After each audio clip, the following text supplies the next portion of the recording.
Live and online, it's Sleepless with Steve and the Movie Book Club with your host, Steve Pulaski. It is Sleepless with Steve live on YouTube. We come to you live and in living color every Wednesday evening at 6:30 Central Time. It's the gruesome twosome today for a late night double feature Sleepless show. I wish I had my voice. I could have really done that justice. Could have really done it worse.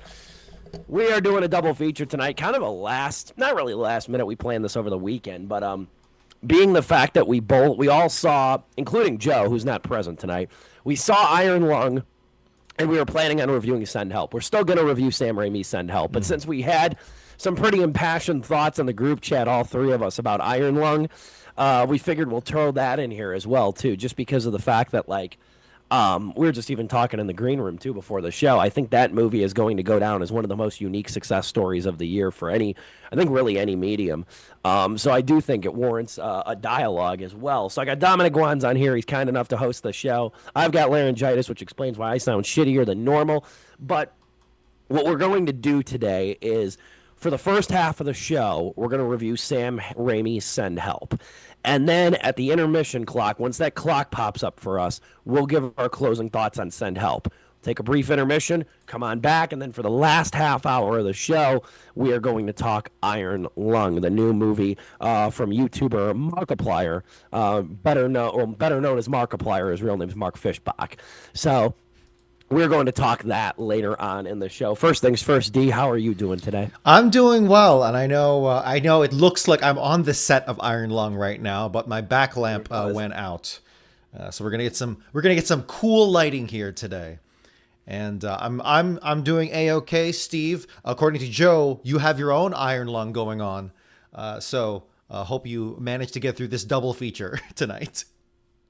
You know what I kept thinking of, too? I kept thinking of one of the first Weird Al Yankovic songs. One of the first Weird Al Yankovic songs was called Mr. Frump and the Iron Lung, which I feel like very few people know but me. But it's on his first album. And, you don't hear the term Iron Lung very often. So on Sunday, I had that song stuck in my head. Yeah, my lungs have been put through the ringer, though. So I'm going to try my best to mute the mic when I cough, too, because I'm so hoarse, actually. My cough is actually hoarse, and it sounds pretty pathetic. So anyway, though, we're going to talk Send Help first. This is the brand new Sam Raimi movie starring Rachel McAdams and Dylan O'Brien, two actors that have been, fairly popular and fairly common in movies recently. This is going to be a really something to talk about too, Dom, because I know you're not a huge fan of really gory movies, and by Sam Raimi standards, this really isn't super gory, but it does have its moments. But essentially what this movie is about is Rachel McAdams is kind of like a hardworking yet undervalued employee at this strategic solutions company, I think it is. It's one of those movie companies, where everybody's working in cubicles and they're doing God knows what. That's kind of what it is. But her boss passes away off screen, and Dylan O'Brien, the son of the boss, winds up taking over the company, and he does not value her at all. And essentially, he's planning on firing her after not giving her this vice president promotion her dad promised her.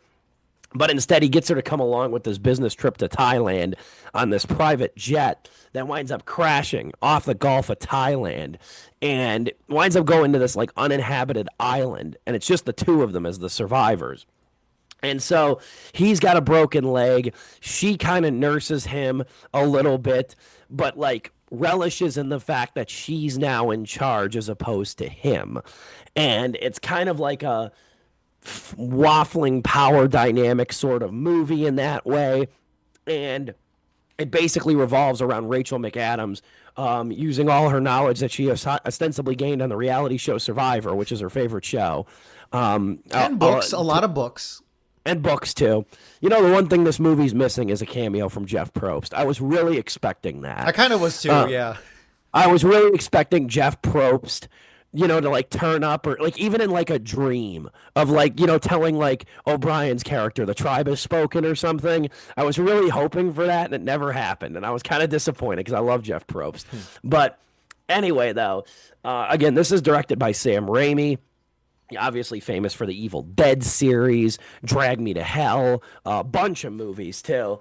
Um, I, I think this is a really delightfully depraved movie, is what I called it in my review. What say you, D?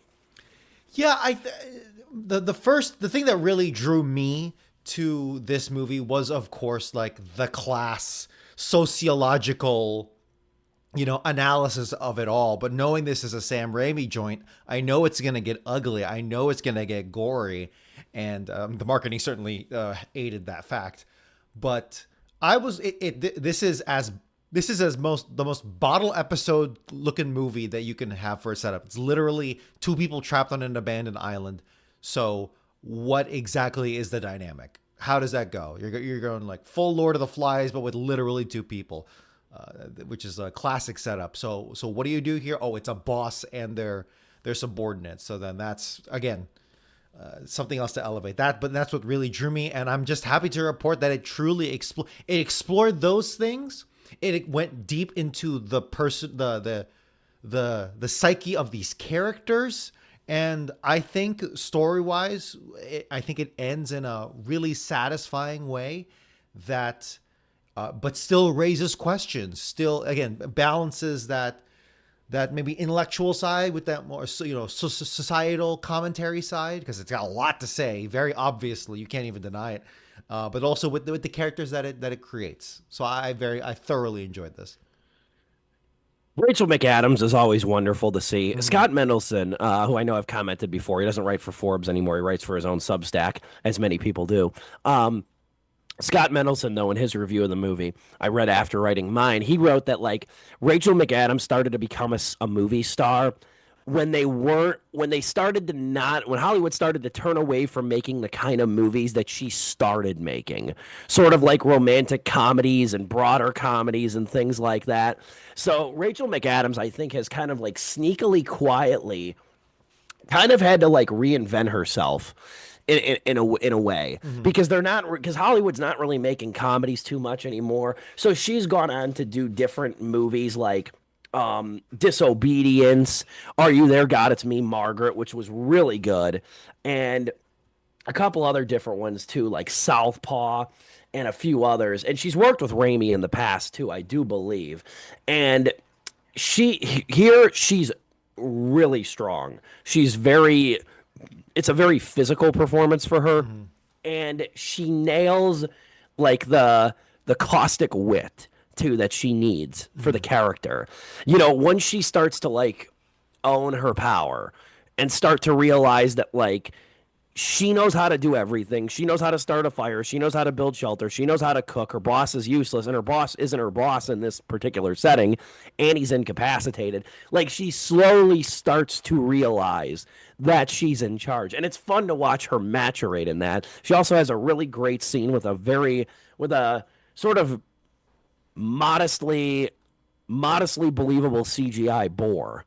She has a great scene. I love that. I thought that was the kind of thing out of her. I'm like, I wasn't sure if she had that kind of in her, and she really nails this performance through and through. Detail wise, that was one of my, it's a trademark Raimi-ism, is the sweeping the camera across the ground, which I think he was doing since the very first Evil Dead, sneaking up on people with the spear, that classic shot. Oh yeah. And so like I said, a lot of Raimi-isms here that I can't even accentuate, but the feeling comes through for me very well. And I haven't seen that many Raimi movies. The Spider-Man trilogy, of course, but I think the first couple Evil Deads, yes. And probably others that I'm not even remembering as Raimi films. But regardless, it's a testament to Raimi's power as a director, as a visionary, to make Rachel McAdams look unattractive. And I think he doesn't quite nail it here, so I'll ding him for that, because she is, but no, her eccentricisms here and her kind of othering from everyone else in that office, and probably her whole life is good. It's good acting chops for sure. And even with look, sometimes you just have a face, and sometimes you just can't fight it. It's just the way it is. I'm not saying they should have gone full CGI, but no. Jokes aside, Yeah, this is a standout for her because again, I use the term bottle episode. That's a kind of a misuse of it, but it's just such an isolating story. It's such a extreme character focus that it feels like a bottle episode to something else, right? But no, between her and then of course honestly the only other character, there are other characters, but the only other one of note here is really Dylan O'Brien, and the man for these two really are on par with each other. Because, God, if you hate a character, if you hate a character with every fiber of your being, then that means that actor did a great job. Which means Dylan O'Brien, he should win all the Oscars this round. Maybe not necessarily, but he just, man, powerhouse performance here by him. Loving it. Yeah, I don't want to shortchange Dylan O'Brien either. He's got one scene where he's really incapacitated. He's nursing like not a broken leg, but like a really injured leg. But there's one scene where he's like full body incapacitated. I don't want to give away the circumstances. And like there's a close up shot of him where the tears are falling down his face. And it reminded me of Daniel Kaluuya in Get Out a little bit. Like it had a little bit of that though. O'Brien's really good. And like I have not seen a ton of his movies. I know he was in the Maze Runner movies, which I didn't watch. But he was in that.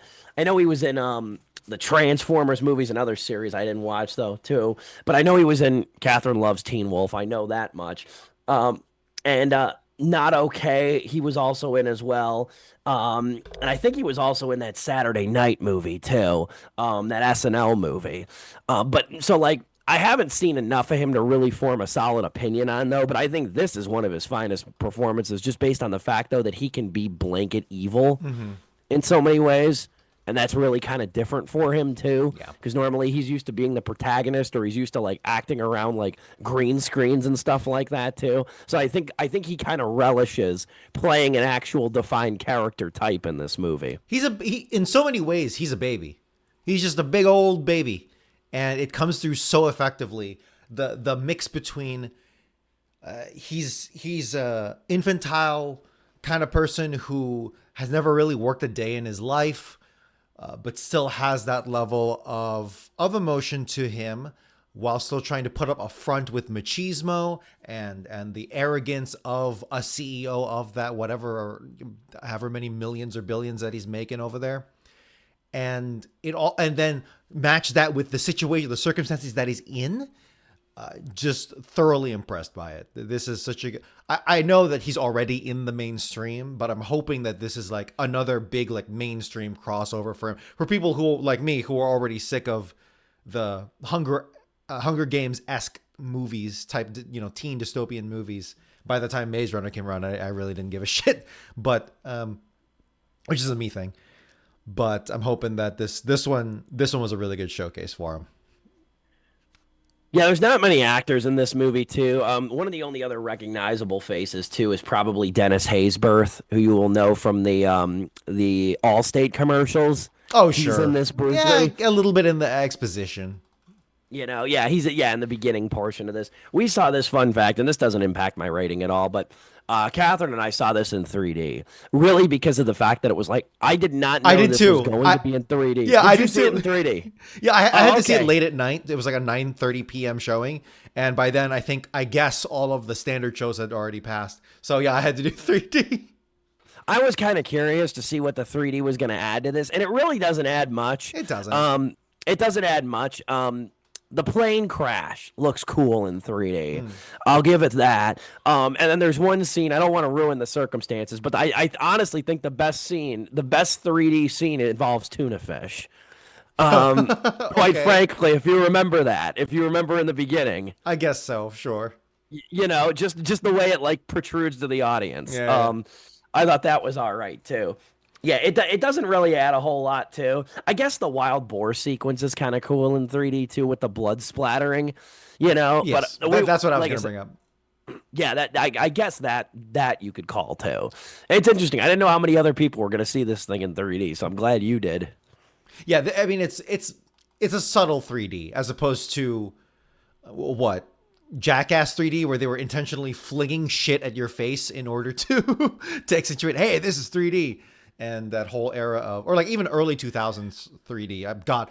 Honestly, tangent, but I kind of miss that era of extremely overdone 3D where like they are filming, Spy Kids 3D, where they are filming scenes and like having the actor pause for a couple seconds longer than they should while reaching out to the camera or something. Like Shark Boy and Lava Girl. Oh yes, absolutely. That's like that kind of 3D. Catherine and I were talking too. I remember, and I think Spy Kids 3D was one of them. I want to say Shark Boy and Lava Girl, the whole thing was in 3D because that came out a few years later in 05. That feels like it, yeah. But we were talking about it, and I almost forgot. And kids these days won't know this. But do you remember, like back in I call it the red and blue era of 3D with the paper glasses? Do you remember though? Like Spy Kids, that movie was not entirely in 3D. They had the glasses on, glasses off signal. And what's funny is in the movie, I remember in Spy Kids 3D, it's not like some of these movies, they would have like a flashing glasses icon. So then you could put the glasses on. And then when you were to watch the movie on TV, that icon would disappear. Spy Kids 3D, they incorporate like on a monitor or something. It'll say glasses on or glasses off. If you're watching that like on Disney Channel today, you have no fucking clue what that means. No. Like, you know what I mean? Like it's incorporated into the movie, which is funny in itself. But it used to be a time when there would only be like select scenes shot in 3D, And I will say though too, and when it comes to the best 3D I've always found is like immersive 3D. Like I go back to the first Avatar because that movie just kind of felt like you were one with Pandora, the way that it kind of incorporated you into it. I always say the best use of quote unquote gimmicky 3D where there's shit coming at you is probably Final Destination 5, in my opinion. Yeah. A movie that is already itself a gimmick. Just how dimensional that movie felt. And Jackass 3D, they do a lot to adhere to the 3D. The problem with that, though, is when you watch it in 2D, it doesn't feel like anything. You know what I mean? It's just kind of gratuitous, and then you have to remember it's like, oh yeah, this was in the 3D. So you don't have that problem here. Yeah. But we don't get to talk 3D too much on this show, so it was just a kind of an interesting tangent. I have one lurching negative with this. Do you have any though? The only that I could have would be a plot/story thing. But even that, I'm like, no, I think that lends itself to the breakdown of this character to the point where it's maybe a point of contention, but not necessarily a negative. And I can't get into it without spoiling anything. So I think I know what you're talking about. I was going to go there too. Okay.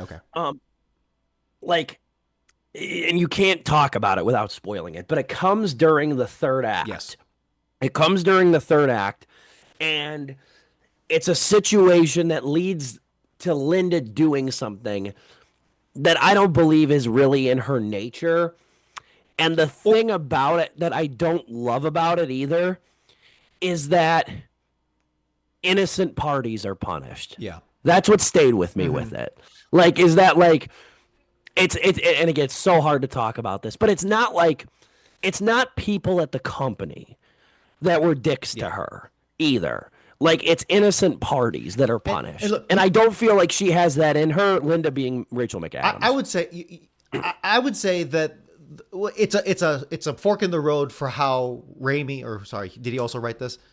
I'm assuming he did not. No, he did not. Sure, Damian Shannon and Mark Swift. Sure, but the writers.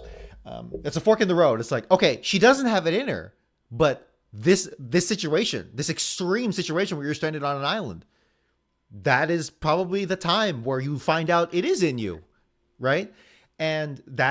So how does the movie handle those consequences? Honestly, I'm actually back and forth on it now, where I'm like, no, that says something about America. That says something about the corporate world. That says something about class, where people eat each other alive, right? However, that's fair. Yeah, it's fair until you complete the movie and you go, well, I don't know if they really dug into that, because it seems like that was a throwaway, that was a throwaway thing for the plot, but not really a reflection of the character into the story. Does that make sense? I'm throwing a lot of terms out there. No, correct. I mean, it feels like it needed to happen. Like that was the engine. Happening, yeah. that was the engine to get the two of them, McAdams and O'Brien, to have a real pure fight. Like that's kind of what it felt like. Yeah. And I'm okay with that. I'm okay with I'm not saying like, oh, she shouldn't have done that for moral reasons or whatever. I'm saying if you're going to commit to it, you got to do something with it. And it just seems like the moral of the story, I'm trying to be generous and say like, oh, are they saying something about it? Really didn't seem like it. It seemed like for the character, it seemed like a full positive with no reflection on that. But maybe, and again, we're dancing around the topic, but maybe there's another way to look at it. But I think we're in the same boat or the same crashed plane that we don't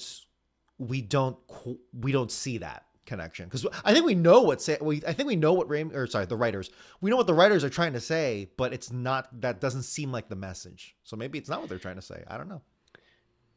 Yeah, I like I said, the thing that just stuck with me though was that the innocent party's being punished. But to your point about like the corporate dynamics and things like that, I do think it plays to that.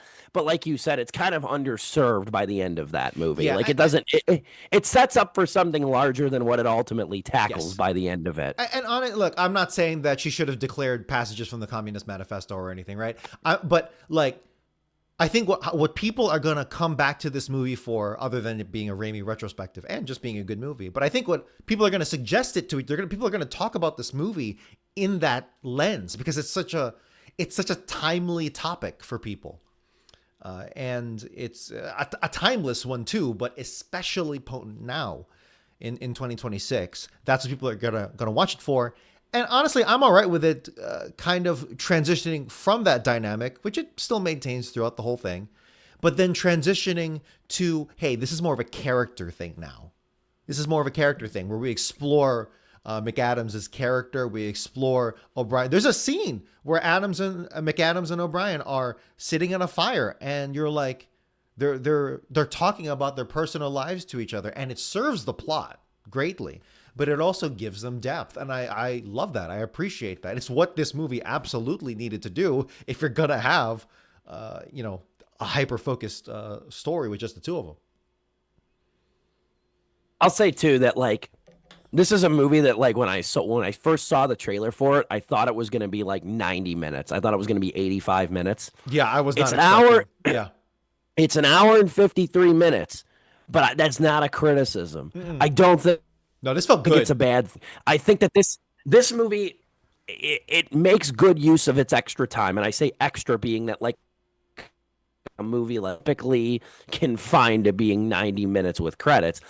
This thing though, the longer than expected runtime kind of allows for the material to bake, and it sort of allows for the passage of time to become more and more opaque, as time goes on too, because like, you know what I mean? They don't know where they're at. They don't know days are turning into nights and everything like that. They're losing track of time.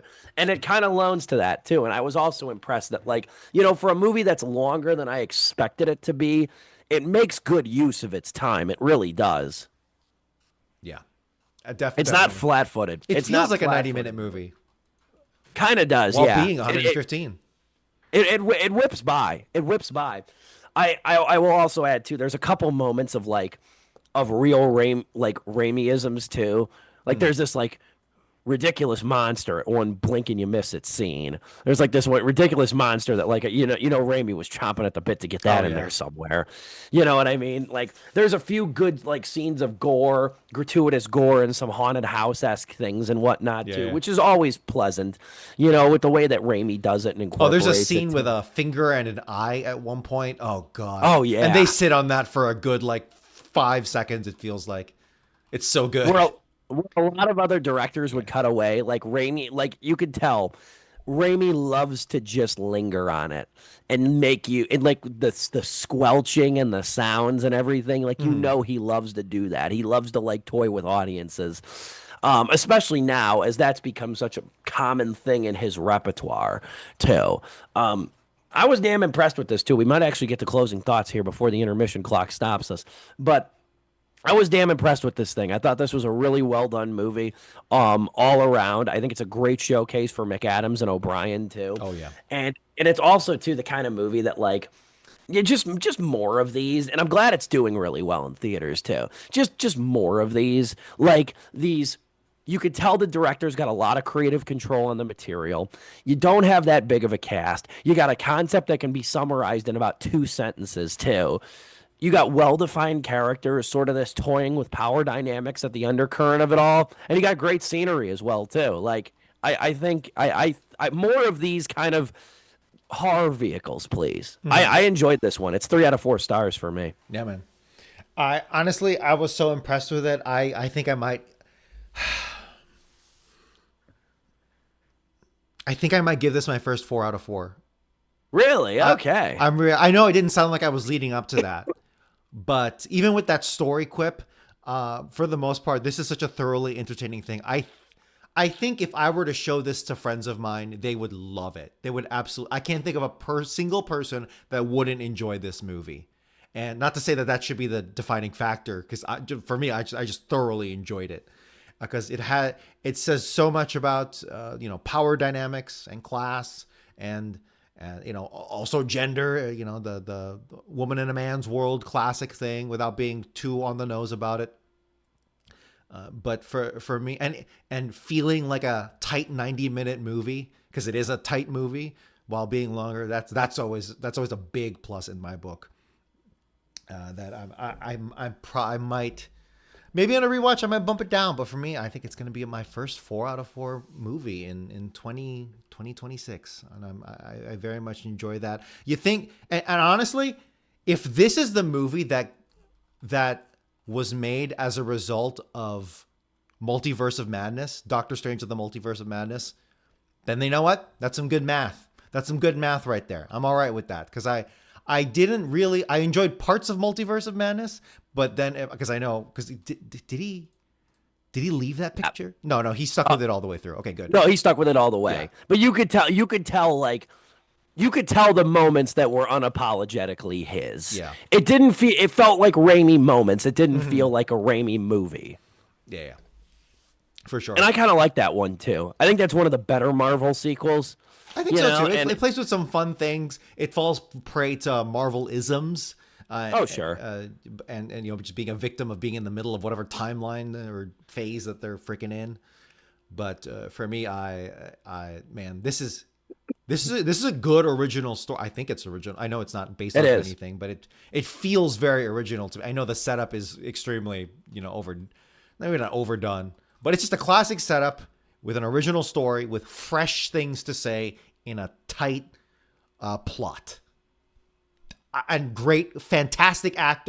It just focuses on 2 actors for 115 minutes, and it accomplishes all of that. Impressive. 4 out of 4 stars. Good stuff. And we have minutes to spare, so I will just use about 1 more minute to say that coming up after the intermission, we are going to talk Mark Fischbach, a.k.a. Markiplier's brand new film, Iron Lung. You're going to see a throwdown here tonight.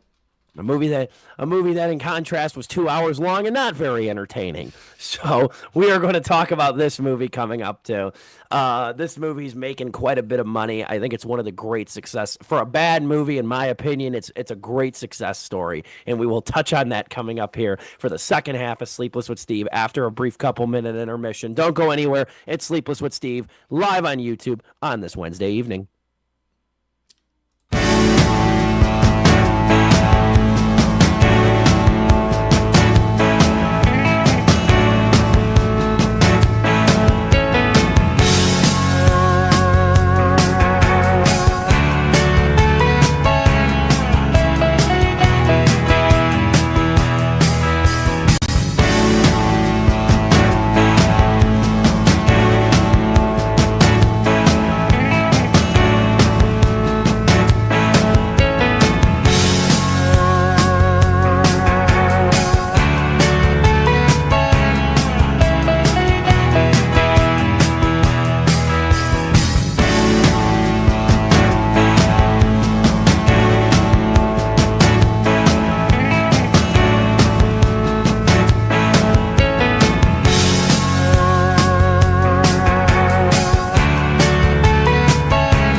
We are back and better than ever on Sleepless with Steve, live on YouTube.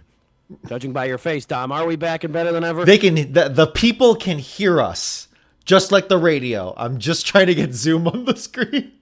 Oh, there we go. funny. We got it. We're good. We're good. We're full. We are full send. This iron lung is in the water, in the blood. Yeah. Appreciate you, D. We are back. It's the second half of Sleepless with Steve. We just concluded our very positive review of Send Help, the brand new Sam Raimi movie. So now we're going to pivot. It's a Sleepless with Steve double feature. Dr. X will build a creature with iron lung now. Mark Fishbach's new movie, a.k.a. Markiplier on YouTube. And I want to just mention this, too, because honestly, I really think, too, Joe is the one who gave the most context on this thing. I had no idea really what this was, aside from the poster at the theater, too. And generally, like, Catherine and I try to see, like, pretty much every horror movie that comes out, too. So I just didn't have the background on this. But essentially, this is based off of the 2022 video game Iron Lung. And Markiplier, as he's known on YouTube, is a Let's Player on YouTube. He's got a big following, loyal following. I guess he was stricken enough with this game to the fact that he self-financed and self-distributed this thing. It was a huge hit amongst the video game community. Every now and then there's especially an indie game that really takes YouTube and the wider gaming sphere by storm. Usually smaller, horror indie titles, and Iron Lung is a really effective game. I'm curious. I don't even know what exactly your taste in video games is. I think it'd be interesting for you to play it, but that's a conversation for later. Because it's cinematic. I wouldn't be opposed. Yeah, it's cinematic. It's short for the most part, and I will say this movie, it's basically the most intricate and immersive Let's Play of all time. Because Mark is just literally playing the game in a movie. Cinematic and short, two words I wouldn't use to describe this thing. Yeah. But anyway, though, one of the coolest things about this movie, though, besides being self-financed, it was self-distributed, and basically, because his fans, Markiplier's fans, were calling like on AMC and Cinemark to release this thing in Regal. They did. And it's in over 2,000 theaters. It made like $18 million at the box office, so it made like 5 times its budget back. I read something, too, that Markiplier is actually going to use some of the box office earnings and cut a check to everybody who worked on the movie. To cut and even to give out bonus checks and stuff. So, I mean, this dude's going in the Hall of Fame for being like a standout individual, as far as I'm concerned. Everybody speaks highly of him and everything like that. And I respect the hell out of him. I probably said this like 4 or 5 different times this week. I got to respect the brother's hustle, man. You know what I mean? Like, I'm always quick to support YouTubers and other creatives that make a leap to the big screen. I saw Chris Stuckman, Shelby Oaks. I've been a fan of Sean C. Phillips, a.k.a. Cool Duder, on YouTube since I was in middle school, and he's now making movies and shit like that, too. So I'm always a big fan, always a big supporter of Sean. I cannot wait. I cannot wait for Kane Pixels' Backrooms movie to come out. I want us on that movie. We have to watch that movie. I'm fine with that is like a Sleepless essential. I'm fine with that. Here's the thing. I don't even know if it's going to be good or not. It could go either way for me, but like just the fact that it's another success story hopefully a success story, but just even the fact that they're this underage YouTuber, right? Under 18 YouTuber was given a full feature film by a big studio. That's the Blumhouse one, isn't it? I don't remember. I should look that up. But in terms of like YouTube success stories, we are up there, man. Yeah, and I'll also add too that, like, you know, it's very easy. Somebody online can be like somebody that you follow, like on YouTube or social media. Somebody can be like, "Hey, I'm making a movie. If I make a movie, would you see it?" And of course, everybody's going to comment yes and all this other shit. It's a lot harder when the movie's actually in theaters then. Are people going to go see it? We saw this with Kevin Smith and Tusk. Everybody tweeted #Walrus yes, and the movie had one of the worst openings for any movie in wide release in the last 25 years. Okay? So talk is very cheap in this regard too. And I mentioned this, I think, last week on the show too, like whether or not I like this, This is like I'm like my own stalling before I You're dog on patting this it. thing. No. But I know it's honest. I know your feelings on this are very true because Joe has similar feelings as you, and this is gonna be a 2v1 because I think he hasn't chatted in a while, but I think Joe is listening, or at least he's listening back after the fact. But I'll add though too, just one more thing is that like, you know, I respect the creatives behind it and everything like that too. And, you know, it doesn't give me any joy to say this. It really doesn't. But man, this is a bad movie. This is a bad movie. Like, it's not artless. I'm not saying that. But this movie is atrociously paced. It's devoid of energy. It doesn't really have any explanation or like justifications for really what's going on. I would argue if it's a 127-minute runtime outside of the credits, I want to say about 110 minutes of this thing take place inside this tin can submarine that's wading through this ocean of blood.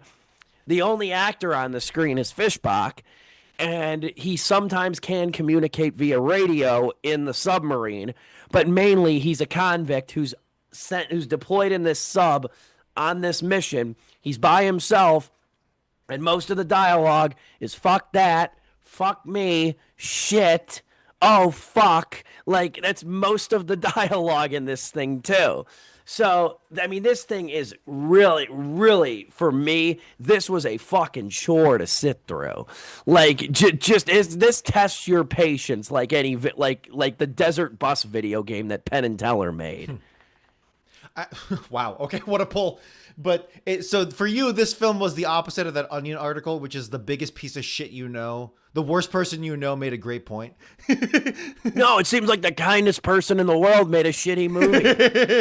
Like it seems like a really good-hearted dude made a crappy movie, and I wonder if it's just a flaw with the source material. Yeah. And you liked it. I liked it. Did I like it as much as Send to Help? Absolutely fucking not. I was yelling "send help" in the goddamn theater. No. Look, I remember when Iron Lung came onto YouTube, and it's a game, but I don't play horror games because I'm a big baby when it comes to horror games. I'll play it maybe if someone else is in the room with me with the lights on, but I have seen Let's Plays of it, or even like recaps, very well done recaps that stay true to the experience. And it's a fascinating story and a fascinating world. And it is something that when the announcement for this movie came out, I'm like, what the fuck are they going to do? The whole game is what you see. It is being in a submarine for an hour or less, which Steve would have liked. But you're in that submarine just blindly following coordinates, trying to piece together something. And it generated so much mystery. It generated so much intrigue and built such a basic but effective horror universe, which, to your critique, Steve, this movie does a real shit job setting up. Because the sound mixing in the opening scene, potentially, every exposition is extremely important, but more so here, right, is the audio is mixed really, really, really bad. No one could understand what Markiplier was saying. Oh, rough. Because it was like buried in. Could you understand what he was saying in the opening? For the most part, yeah. It was buried in the music. It was buried in that sound effect. It's in terms of picture, in terms of cinematography, it was really well done. But no one could understand what he was saying. Maybe it was my theater. I hope it was just my theater.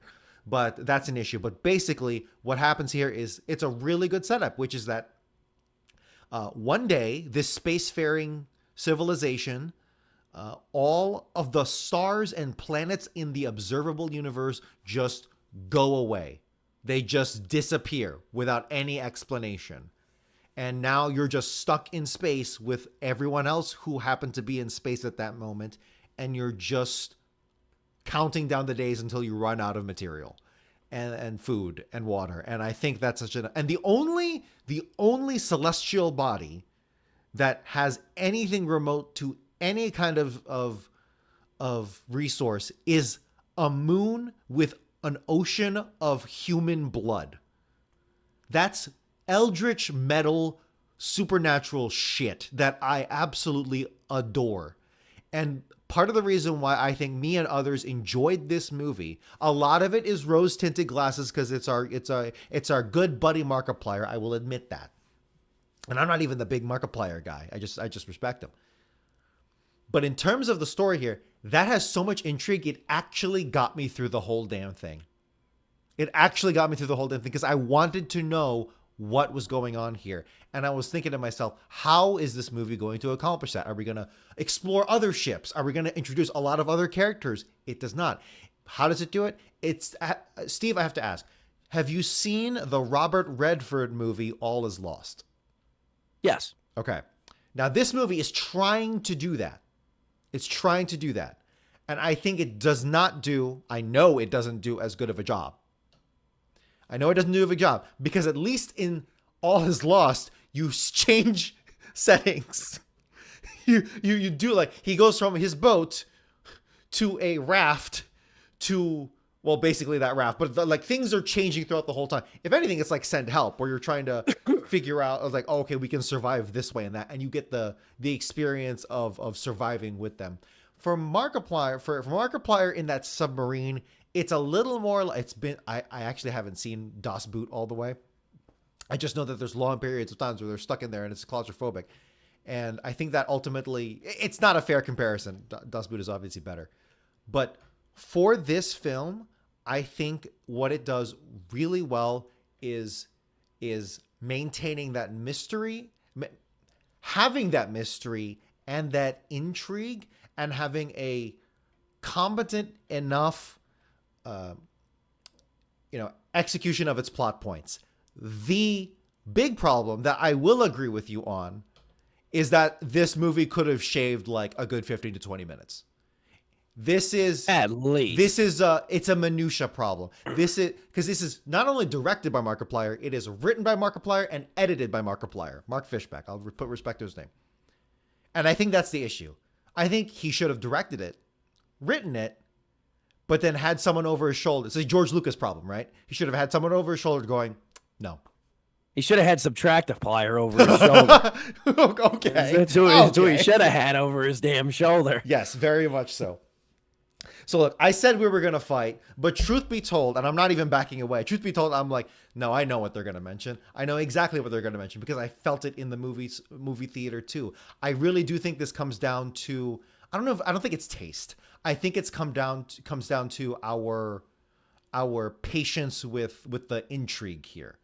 And no, I think it comes to I get what you're saying too. There's you have an inhalation with the material and everything like that too.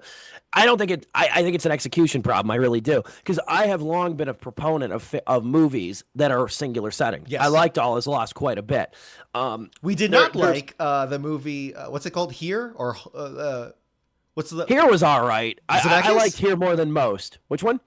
Were you on the review for Here? The Robert Zemeckis yes. one room, yeah, literally yeah, yeah, one room movie. Okay. Yeah. Okay. Now I was more critical about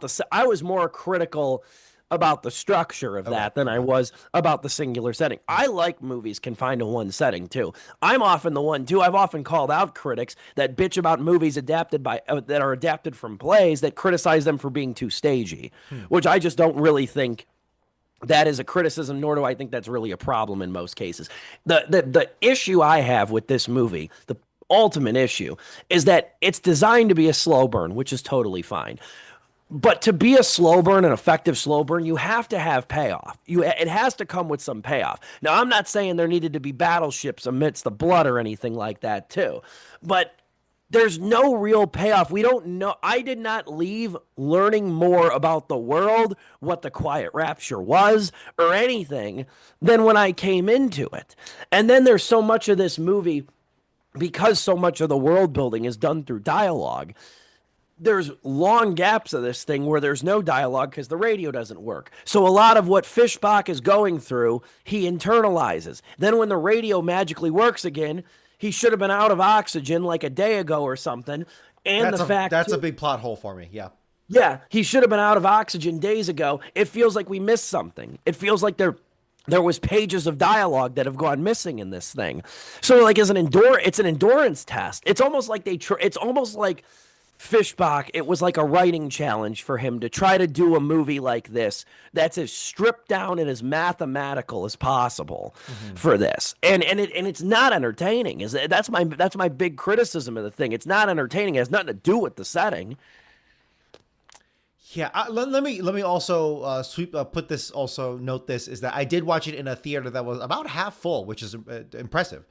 And damn sure. And let me say, but that really doesn't have a bearing on my experience. For the most part, no one was really cheering or anything, or like laughing or anything. It wasn't. It didn't need. It wasn't. It's not like a, I don't know, Get Out experience or a Marvel Endgame experience where people are. No, your theater's bound to be funeral quiet during this thing. Yeah. Exactly. But for me, I know I'm biased. I can't deny it. But for me, I still think that the intrigue here look, the world does a lot of heavy lifting for me. It does.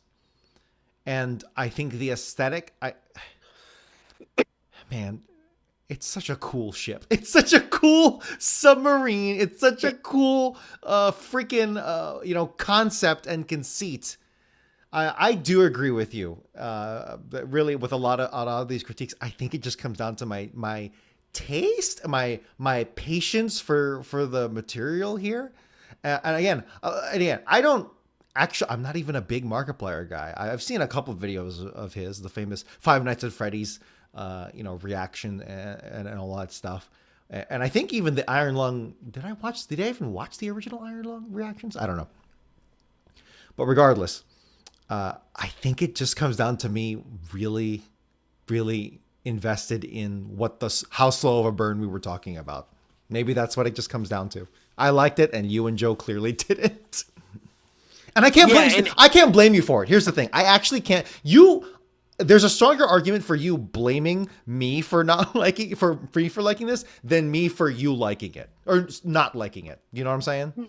No, and I understand that vibes are a big thing. Like I told you, vibes are so good here for me. Like go back to the Luckiest Man in America review for me. Like, you know what I mean? So I understand that I have relatability here in that regard too. But and then by the end of this thing too, there's some action that finally comes in the last like 20 minutes. But it's typical of what I say, like a bad horror movie. I just watched one tonight, actually, Whistle. I got an early screener of the new movie Whistle. It's the same thing though, is that like the end of it, the movie has done such a poor job of world building and such a poor job of plot and energy that the last 20 minutes when the action comes up, you're so robbed of context. You're so robbed of any kind of context and explanation that whatever happens just happens, and it really doesn't give you any kind of concretion or anything like that or any sort of satisfaction because it's missed an overwhelming amount of opportunities at payoff. And then when it comes at the end, it just feels backloaded. You know, I mean, it looks good for how I will say, the sound mixing is one issue because I do agree with you. That is an issue. I mean, visually though, even just for that opening scene, opening scene where it mattered the most, because it's literally the exposition. It looks pretty good for how inexpensive it really was relative to most movies of this kind of ilk and everything. But I'm not gonna lie, and this I was waiting. I haven't gotten many. I was waiting to get my ass chewed from Markiplier fans and the faithful. But I put it in my review. I unironically enjoyed the Doom movie more. I unironically enjoyed. Okay. What was that's not great either. What was the Doom movie? The Doom movie but that was like an action movie, right? If we're talking about video game adaptations though, just on the basis, I do think there's a part of me that always thought that the Doom movie was overhated. Like, go back and watch that I- first person you know, sequence. honestly, It's not a half bad sequence in that thing. Like, it's got one more great scene in it than this one does. Like, and I get it too. Like, and this is the common misconception when you critique a movie like this, is that you want it to be all action. And you've been doing the show long enough with me, and I've been writing reviews long enough. I get bored by a lot of action in movies too. It's not that. The concept alone here is not inherently flawed. It's just there's nothing to hold on to here. There's nothing tangible really to hold on to. We get very flimsy backstory on the character. He keeps looking at these knobs and these coordinates and shit, but we never see them clearly enough to really understand or read them for ourselves. So it's watching just him map things out and map out coordinates on a piece of paper and everything. So it just this I don't movie know. is like anti-entertainment. Did you understand how the submarine worked? Did you understand that? Partially. Okay, you understood that it was he was, as he was turning that big dial with the arrow above it, right? And then it would blink whenever it was. I'm not even arguing here. I'm just trying to piece together where you're at. Like when it was blinking, it was approaching something. It's like a sonar kind of thing, right? Yes, So, it's kind of like a wall sensor. Here, I got to go away from the blinking, and the more blinking, that's bad. That you're about to hit something. Yeah, it's like a car. It's like a motion sensor in a car. And then you understood how the picture thing worked. The X-ray picture thing worked. Yeah, more or less. Yeah, because it's like you can't see what's going on outside with a viewfinder or the glass, because the glass is going to crack. So you take a picture. And blood's thicker than water, so it would make sense. Right. Yes, exactly. So, that's all you need to know. As long as you understood that, fine. Actually, honestly, if you understood that, I would say you even don't need ultra clarity on everything else. You just need to know that he is mapping out the whatever this planet is, and they managed to condense down all of the background, the backstory of. I'm actually glad, if this was the movie that they were going for, that they didn't go into a big backstory on it. It was all, you could probably piece together all the scenes of all of those backstories in like 4 minutes, probably, concisely. And I'm actually okay with that. I'm actually really okay with that, because what this movie needed to do was move a plot forward, because the game actually ends without accomplishing anything. Here, Markiplier's character Simon, he does manage to rescue something from the depths at some kind of sacrifice. And I think the simplicity in that is good. I think the eldritch horror doesn't need to be fully explained all that much, because it's clearly some kind. It's spoiled in the literal movie poster, right? There's some kind of creature here, but it's also got some either maybe not supernatural, but like psychokinetic kind of thing going on, like mind reading stuff going on. And I think that I say cool, but what I'm really trying to say is that it's a good immersive, a good bottled up submarine film. Not just literally, obviously it's a submarine film, but it is like kind of its own subgenre of movie. That's a lot to leave to the imagination, that I think the movie heavily relies on, and for good effect, with the flaw of that this could have been a lot tighter, that at least 15 minutes could have been shaved off of this in a very, not sequences. You can keep all the plot points and big sequences here, but you're shaving 40 seconds here, a minute there, until you can finally get this thing to a speedier runtime. I think that absolutely could have been accomplished. I didn't think it was possible to really give this thing an endorsement, but you did. You did there, and a credible one at that.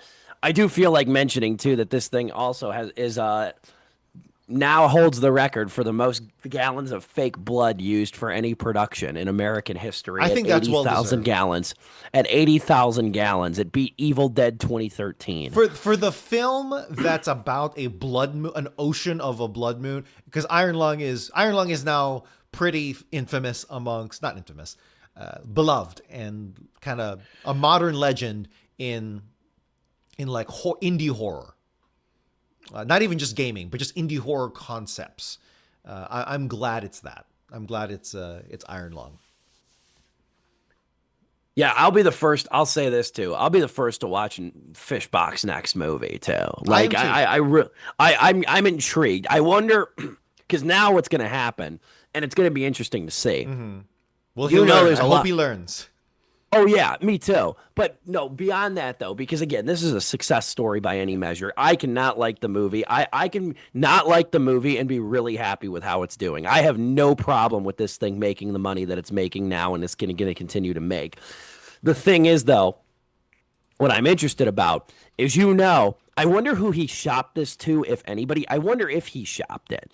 Did he take it to any studios and get turned down? And this is why he encouraged his fans to go the AMC Cinemark Regal route, because I'm wondering, man, if you turn this thing down and it makes this much money, who comes with the check for the next movie for him? Like, who comes? Does he want to do that? Does he want to continue? Was this a one-off thing? Because it's really hard. I will say this, in his shoes, and I don't know the guy. I've not even watched any of his videos, but I'll say this: it's really hard to do something, to do it successfully, because fans of the game and fans of him are liking this movie. To do it successfully and then to get success from it monetarily, it's hard to do all of that and not do it again. So I'm wondering what the future is going to hold. Who's going to come with him now? Because now he's going to get a studio. Yeah. Now he's going to get a budget, because now he's proven that he can he can take this concept and did it by himself.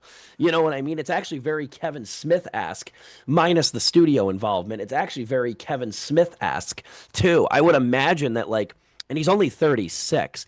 I would imagine too he's got to be one of the youngest filmmakers, up there with like Spielberg and Josh Trank. It didn't open at #1, but to like have your first movie open within the top 2 of the box office, like, that's impressive. I'm curious to see if he's going to make something else, and like who's going to give him that. Yeah. Because they're not going to let him do this self-distribution model again. He's going to get a check. He's going to get a very tempting offer from somebody, be it Blumhouse, be it Neon. Somebody's going to come with the check. I hope whoever does give him a check, I hope it's a small, not a small check, but like 10 million. Keep it realistic. No, honestly, I don't know Markiplier, of course.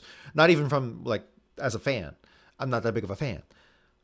But I think he has at least the discipline to not go to, like, oh, I'm going to be in a Marvel movie with $50 million budget.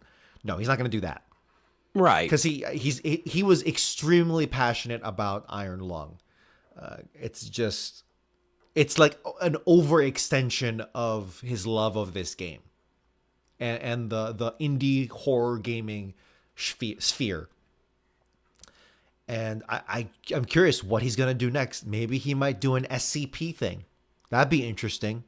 If you know what that's, Joe would know. I think he's not with us right now, but in the chat. But I think Joe knows what I'm talking about. We talked earlier about Kane Pixels, and it's A24, by the way. A24 is working with Kane Parsons, aka Kane Pixels, on YouTube for the Backrooms movie that he's doing. I think that movie is good. I think you're gonna enjoy. Again, I don't know, but knowing Kane Pixels' work already, that's on YouTube as a YouTuber, a very effective one. Have you seen some of those YouTube videos? I've not. I wonder if I do want to show them to you or not, or just go into that movie when it comes out blind. I don't mind having the background when it gets closer. Yeah. I don't mind, especially with you guys. If you guys are at least tangentially familiar, I feel like out of the loop with a lot of video game conversations too. When you two get going on the show, We can dive you know into what it. I mean. Dude, Either way, though, yeah. I respect. Like I said, I respect the brothers' hustle. I've said it a million times. Yes. I respect and I the can brothers' hustle. I can divorce your opinion on the movie with his success and his true indie approach to this. It's 1.5 out of 4 for me. It's 1.5 out of 4 for me. I did not enjoy this thing. You're gonna guffaw. I'm gonna give this a 2.5 out of 4 stars. And I know that seems unbelievable to you, but the vibes here were so good that I get it. I get that part of it. I don't even know if this will. Walking out of that theater, I'm like, I did go with friends, And I'm like, guys, I don't even know if this is going to hold up on a rewatch, but coming out of it felt really good. In the sense of like, damn, that was a complete story. It was a complete, which sounds like I'm such like a backhanded compliment. Oh, you did a complete story. No, no, no. It's a full movie. Clearly with some empty space, but at least it was complete. It was full. None of it was left for me going, what the frick is going on here? Right? Or this is a jump and a leap and a hop and a scotch, which was one of your kind of one of your critiques there. But for me, it was full and it was a great vibe. Sleepless double feature, Send Help and Iron Lung. Great reviews. Great We reviews both like Send Help way more than Iron Lung. We can say that. We did. Oh, very, very much so. But like I said, I'm glad that both are making money. This is, and again, I mean, what a rock solid start to the year for horror. And you know what? In general, I'm glad that Melania didn't make money. It did not make as much of it. That's been kind of a small like internet headline, is internet meme, which is Markiplier v Melania, and Markiplier is winning hand over budget with a not only profit wise, but I think even just total dollars wise. According to Wikipedia, the budget for Melania was 40 million, and the box office as of what Wikipedia has for February 2nd is 8.2 million. So that's oh boy. it's funny how box office tracking's become its own sport. When I started like following it, like maybe 9 years ago, it wasn't nearly as big. There was like 2 people doing it, and now it's like part of the main discourse on Reddit. I feel like, but moreover, though, next week I originally had Untitled Invasion Home Invasion Romance on the list. I'm gonna put a pin in next week for now and get back to you guys on that, because I'm not quite sure where we can go. There's a handful of new releases this week. We can talk it out in the chat, but because that thing did not get nearly the release that I was expecting. Untitled Home Invasion Romance. So we'll put a pin in that. We will come back with something next week. Don't know what it's going to be yet, but we will figure that out. Maybe Dracula, because Dracula's out this weekend, the Luke Besson movie. Maybe we'll do that. It's kind of what I'm leaning towards, though. But we'll discuss it amongst the 3 of us, though. Get something concretized for the weekend. In the meantime, I want to thank you, Dom, for hosting this show. Thank you for putting up with me and my half voice over here. I really appreciate it. I wasn't going to miss this opportunity, though, for a great double feature show, and you didn't disappoint. Back next week, all 3 of us, Joe Viso, Dominic Guanzon, and yours truly. This has been